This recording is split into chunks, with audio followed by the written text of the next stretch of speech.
form of a newspaper article, the old inverted pyramid, you guys talk about that, the inverted pyramid? Perfectly good functional way to write a newspaper article.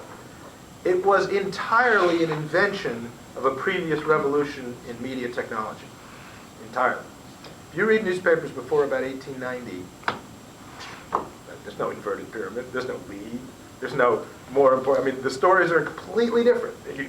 To our ear, they're completely weird and disorganized and slow. I mean, they don't make sense to us because we're not used to reading them that way. But in about 1890, 1900, a series of technological revolutions, the high-speed press, petroleum, the ability to deliver large volumes of newspapers to larger areas and big metropolitan areas, the massive immigration to the United States, which was not specifically technological, but was obviously driven by economic change.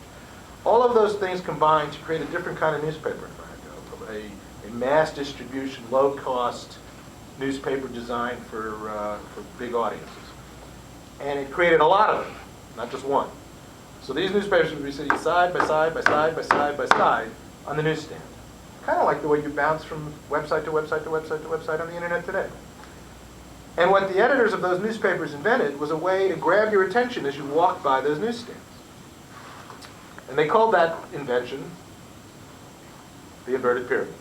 It was a style of newspaper writing invented for a very particular technological moment and a very particular product that was created by that technological moment.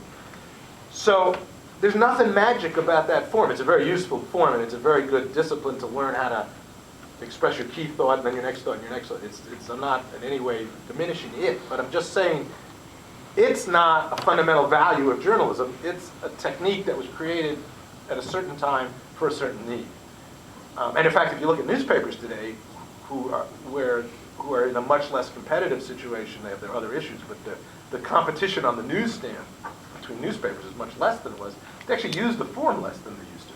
And many newspapers are much more featurey on the front page, much more enterprise, much different kind of writing on the front page. And that's a reaction to how much things have changed. So it's really vital, and it's a real project for us all, for you, for us, for all of us, to really come to understand what are those things that are absolutely essential.